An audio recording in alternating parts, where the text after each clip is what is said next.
Assalamualaikum warahmatullahi wabarakatuh. Saya Rika Karina Putri, kelas 2F, NIM E1E020176. Baik, di sini saya akan menceritakan tentang batu menangis di Kalimantan Barat. Alkisah.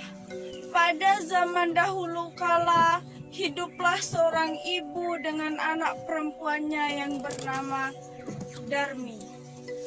Ayah Darmi sudah lama meninggal sejak Darmi masih kecil.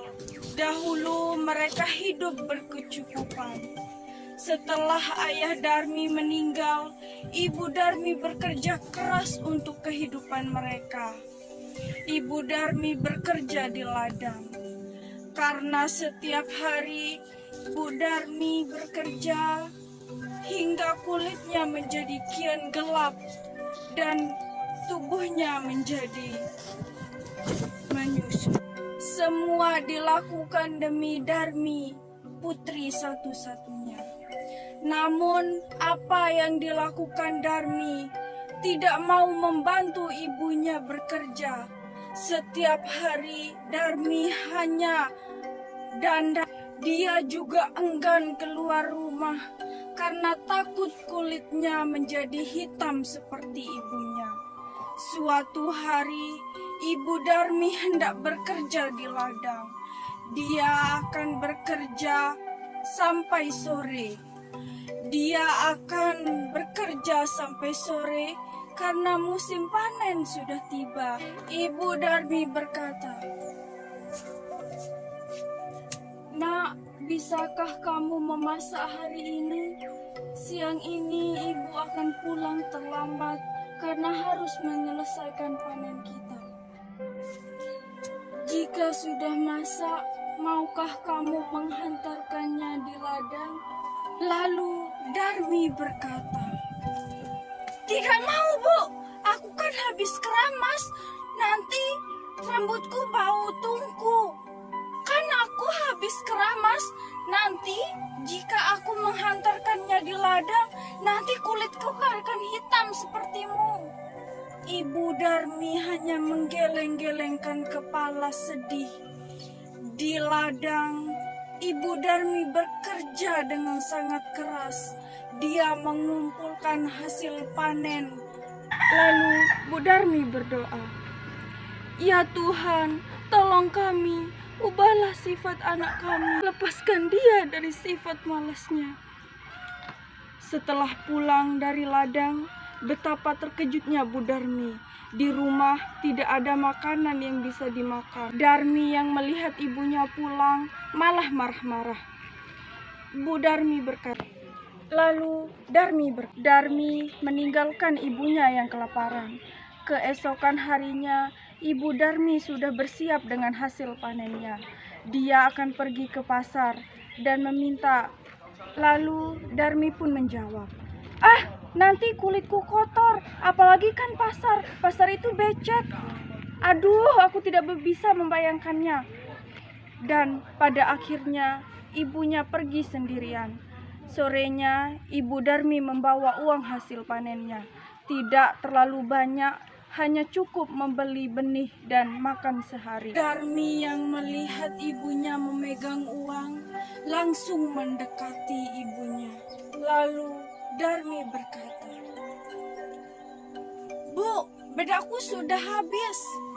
Lalu Ibu Darmi berkata, "Iya, nanti ibu belikan. Tapi kamu harus ikut biar ibu tidak salah beli." Akhirnya Darmi dengan terpaksa ikut pergi ke pasar. Tapi Darmi berbisik kepada ibunya, "Bu, ibu di belakangku saja." "Kenapa, Darmi? Pokoknya ibu harus di belakangku saja."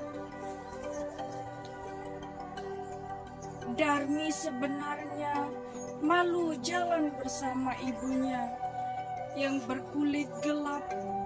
Tiba-tiba di tengah jalan ada seorang teman Darmi yang menghampiri.